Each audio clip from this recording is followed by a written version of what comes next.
Hello friends, welcome to my channel. आज हम लोग ये जो सूडान में रिसेंटली एक इशू हो गया है तो उसके ऊपर बात करेंगे। देखिए, सूडान में अभी जो रिसेंटली जब तक मैं ये वीडियो रिकॉर्ड कर रहा हूँ तब तक मुझे पता चला है कि गवर्नमेंट ऑफ इंडिया अभी भी ऑपरेशन वहां पे जारी है और जो भी इंडियन नेशनल जो सूडान में फंसा हुआ है, जैसे हम लोग किए थे ना रशिया यूक्रेन वॉर में, कि जो भी इंडियन नेशनल यूक्रेन में फंसा हुआ था उनको हम एयरलिफ्ट कर रहे थे या किसी पोलैंड बुक का बॉर्डर का क्रॉस करवा दिया था जहां से उनको इंडिया लाया गया है था। तो सूडान में भी वही है। गवर्नमेंट ऑफ इंडिया कोशिश कर रहा है जितना भी इंडियन ओरिजिन है, इंडियन ओरिजिन बोल लीजिए या इंडियन कुछ वर्कर्स है जो जहां पे सूडान में काम करता था, तो उन लोगों को इंडिया बैक लाने की कोशिश जारी है। और सूडान में ये जो इशू है ना, ये इशू फर्स्ट इशू नहीं है। आपको पता होगा 2016 में जब आपको मतलब स्वर्गीय सुषमा स्वराज उस टाइम पे एक्सटर्नल मिनिस्टर थी, तो उन्होंने भी संकट मोचन बोल के एक ऑपरेशन लॉन्च किया था और जहां पे ऑलमोस्ट 600 पीपल मतलब 600 लोगों को एयरलिफ्ट करवाया गया था।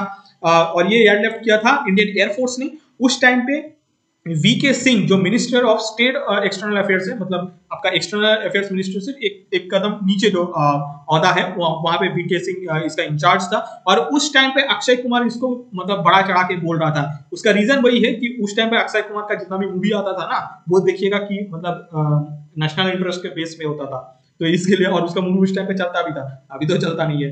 बट एनीवेज, आ जाते हैं मेन टॉपिक पे। तो देखिए, इंडिया में अभी दो एक प्लेन है जो सऊदी अरेबिया का जो कैपिटल है ना जाद, वहां पे है, और एक जो नेवी शिप है, ये पेट्रोल वेसल है जो पोर्ट ऑफ सूडान में है। और ये इशू क्या हुआ है? देखिए, इशू यही हुआ है कि सुडानीज आर्मी और उनका जो पैरामिलिट्री फोर्स है ना, दोनों में झड़प हो गया। अब सुडानीज आर्मी या पैरामिलिट्री फोर्स आपको समझ में नहीं आ रहा है तो मैं आपको एग्जांपल दे देता हूँ। जैसे इंडियन आर्मी होता है ना, उसके बाद बीएसएफ, आईटीबीपी, सीआईएसएफ, ये होता है पैरामिलिट्री फोर्स, और इंडियन आर्मी होता है इंडियन आर्मी। तो वहां पे वही है, Indian army equivalence to Sudanese army. मतलब इक्विवेलेंस का मतलब ये नहीं कि मतलब उतना जैसा खराब नहीं है, बट मतलब वहां पे क्या होता है कि करप्शन तो बहुत है। और उसके बाद क्या हुआ है, ये इशू हुआ है एक्चुअली, ये जो फाइटिंग है ना, ये रशिया और यूएसए के बीच में है। ये फंस गया है, तो सुडानीज का जो कॉमन पीपल है वो फंसा है और ये तो झड़प चल रहा है। और अभी तक जब मैं ये वीडियो रिकॉर्ड कर रहा हूँ तब तक ऑलमोस्ट 400 लोग मारे जा चुका है। ऑलमोस्ट 3500 मतलब 3500 लोग ऑलरेडी इंजर्ड है। और पता नहीं कहां से ये चीज आ गया है कि वहां पे जो पाकिस्तानी एम्बेसी है ना, वहां पे गोली चल गया। अब पाकिस्तानी ये चिल्ला रहा है कि ये वियना कन्वेंशन के अगेंस्ट में। अब सोचो, अफ्रीका के कंट्री में वो लोग खुद ह्यूमन राइट्स का कुछ वायलेट करता नहीं, वो ये वियना कन्वेंशन थोड़ी मानेगा, वो सब कुछ नहीं होता है।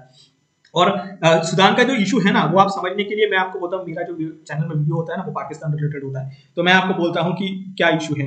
आप पाकिस्तान में आसिम मुनीर और आईएसआई के फैज हमीद, मतलब पिछले वाला आईएसआई चीफ, अभी नहीं, अभी तो है ये नादिम अंजुम के पहले जो था ना फैज हमीद, जो गया था अफगानिस्तान में चाय पीने, तो उसके बीच और बाजवा के बीच में जो जैसे झड़प हो गया था ना, वो सेम सिचुएशन हो रहा है सुडानीज आर्मी और पैरामिलिट्री। मतलब अभी आप करंटली सोचिए कि आसिम मुनीर और वर्सेस फैज हमीद तब का। और फैज हमीद को इसकी वजह से क्या हुआ कि उसको रिजाइन करना पड़ा, लेकिन सुडानीज आर्मी में कुछ नहीं है। सुडानीज पैरामिलिट्री को फोर्स मतलब सपोर्ट कर रहा है रशिया, और सुडानीज आर्मी को सपोर्ट कर रहा है यूएसए। अब इसके वजह से वहां पे क्या हुआ, झड़प होना स्टार्ट हो गया और ये इशू कंटिन्यू चलता रहा। आगे देखते हैं कि पाकिस्तान इसके बारे में क्या बोलते हैं, हम उसको देख लेते हैं। मोदी सरकार सूडान में फंसे भारतीय लोगों को सुरक्षित निकालने में सफल हो रही है। इस रेस्क्यू ऑपरेशन में सऊदी अरब भारत की सबसे ज्यादा मदद कर रहा है। आपको याद होगा कि 2017 में तत्कालीन विदेश मंत्री सुषमा स्वराज ने कहा था कि अगर आप मंगल ग्रह पर भी फंसे होंगे तो भारत आपको बचा लेगा। और खबर यह है कि सूडान में जो जंग छिड़ी हुई है उसके नतीजे में पाकिस्तान एम्बेसी जो कि सूडान में मौजूद है, उसकी इमारत को भी गोलियां आके लगी हैं और नुकसान पहुंचा। दुनिया की तरफ से शांति की अपील की जा रही है, लेकिन सूडान का संकट बस इतना भर नहीं है। कहीं न कहीं ये दो जनरल के बीच का संघर्ष है जिसने कई सालों से सूडान को अशांत कर रखा है। सूडान के संघर्ष को समझने विदेश मंत्री एस जयशंकर पिछले कई दिनों से सूडान में फंसे भारतीय लोगों को सुरक्षित निकालने के लिए कई देशों के संपर्क में थे। लेकिन आपको यह जानकर खुशी होगी और गर्व भी होगा कि पीएम मोदी और विदेश मंत्री एस जयशंकर की कोशिश में फंसे भारतीय लोगों को बचाने के लिए मोदी सरकार जबरदस्त एक्टिव रहती है।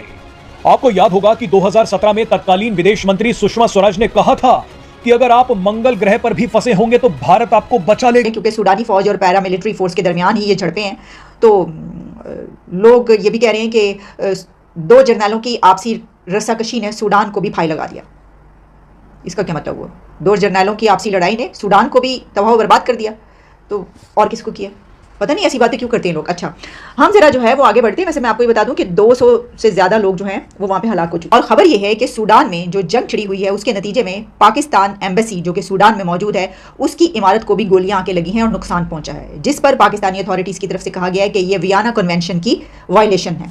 डिटेल्स इसकी कुछ यूँ है, आप तो जानती हैं सूडान में क्या हो रहा है, वो तो आपको मालूम ही है ना। सूडानी दारुल हुकूमत खर्तूम में फौज और रैपिड फोर्सेस के दरमियान जो झड़पें हुई हैं और गोलियां चल रही हैं, उसमें पाकिस्तानी सिफारत खाने एम्बेसी की इमारत को भी गोलियां लगी हैं, उसकी जद में आ गई है। और इस पर सूडान में जो पाकिस्तानी एम्बेसी का ऑफिशियल ट्विटर अकाउंट है वहाँ से इसको वेरीफाई किया गया है और कहा गया है कि 3 गोलियां पाकिस्तानी एम्बेसी की इमारत को लगी आके।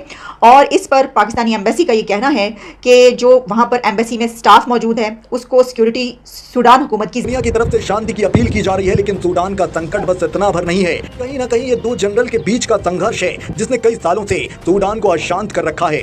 सूडान के संघर्ष को समझने से पहले सूडान के बारे में जानना जरूरी है। कई सालों के गृह युद्ध के बाद 2011 में दक्षिण सूडान के अलग होने तक सूडान क्षेत्रफल के लिहाज से अफ्रीका का सबसे बड़ा देश था। अफ्रीका के उत्तर पूर्व में स्थित इस देश की सीमाएं 7 देशों से लगती हैं। सूडान में नागरिक सरकार को सत्ता हस्तांतरित करने की मांग को लेकर 2021 से ही संघर्ष चला आ रहा है। आसान भाषा में कहें तो सूडान में ताजा संघर्ष 2 जनरल के बीच का है। सरकार की असली कमान सेना प्रमुख जनरल अब्देल फतेह अल बुरहान के हाथों में है। वो एक तरह से देश के राष्ट्रपति हैं। दूसरी तरफ RSF प्रमुख मोहम्मद हमदान दगलो यानी कि हमें देती हैं, जिन्हें देश में दूसरे नंबर का नेता। सूडान को सॉवरेन काउंसिल के जरिए सेना और RSF चला रहे हैं, लेकिन सरकार की असली कमान सेना प्रमुख जनरल अब्देल फतेह अल बुरहान के हाथों में है।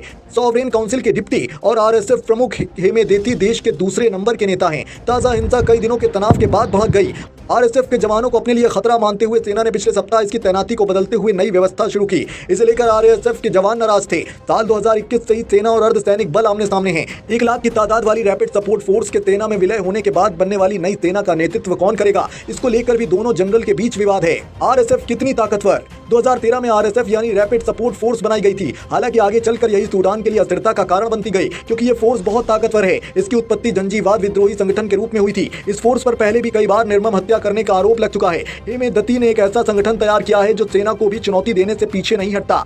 यही नहीं, इस फोर्स ने सोने की खानों पर भी अपना कब्जा जमा लिया, जिससे इसकी आर्थिक ताकत भी बढ़ती गई। सूडान संकट की सबसे बड़ी त्रासदी है कि इसमें कुछ ऐसे अंतरराष्ट्रीय प्लेयर भी हैं जो इन दोनों गुटों को अपना समर्थन करते हैं। प्राकृतिक संसाधनों के कारण सूडान पर हमेशा से पश्चिमी देशों की नजर रही है। RSF द्वारा नियंत्रित सोने की खानों में रूस और UAE भी शामिल हैं।